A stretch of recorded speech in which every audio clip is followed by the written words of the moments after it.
Hello mga Kamilings TV fan, this is Miling po. Kamusta po sila? Ano po ang inyong ginagawa? At tayo po ay sa ating magandang garden, o diba?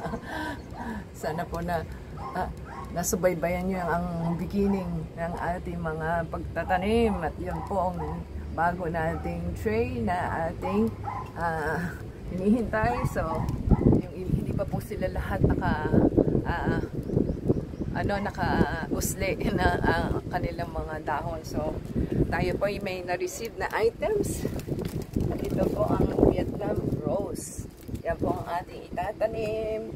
So, meron po tayong 6. Try po nating ihiwalay dito. Ayan, pwede na siya. Pwede din naman dito. Try po natin ilagay dito sa ating hanging plant dyan. So, maganda po kasi 6 naman sila, o diba?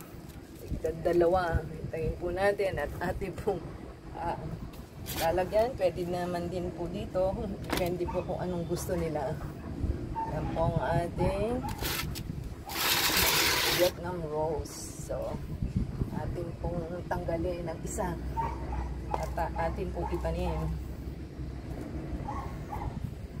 Hintayin po natin.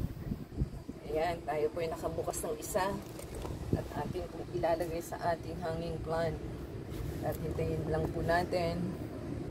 Ayan, nakaisa na po tayo. Ang hirap po siyang itanim at lagyan po natin ng tubig at ating fertilizer para po umuhay ang ating halaman. Ayan.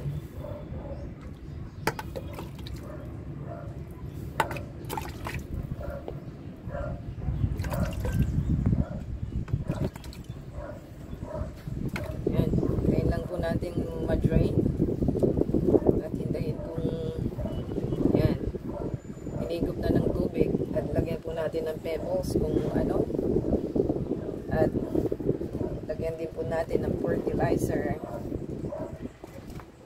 Yan ating fertilizer. Yan, ito na po ang ating fertilizer. Lagyan po natin sa babaw, saka natin lagyan ng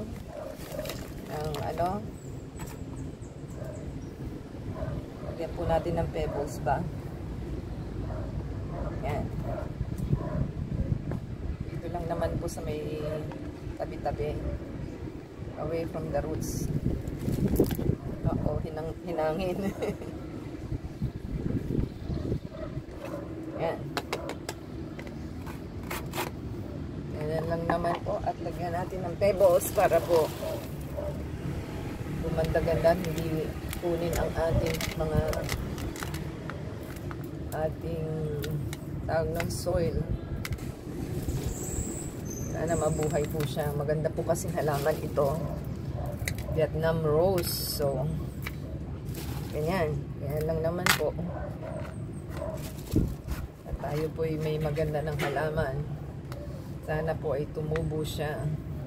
Yan, nakaisa na po tayo at 6 po ito. Tayin po natin at paggabi na po ang mangyayari sa atin mamaya. So, kung nakarating ka po sa ating video, basta thumbs up po. Comment down below sa ating Vietnam rose. Until next time po, at mamaya po ay gabi na, hindi na natin mabibidyohan. Until next time po, God bless everyone.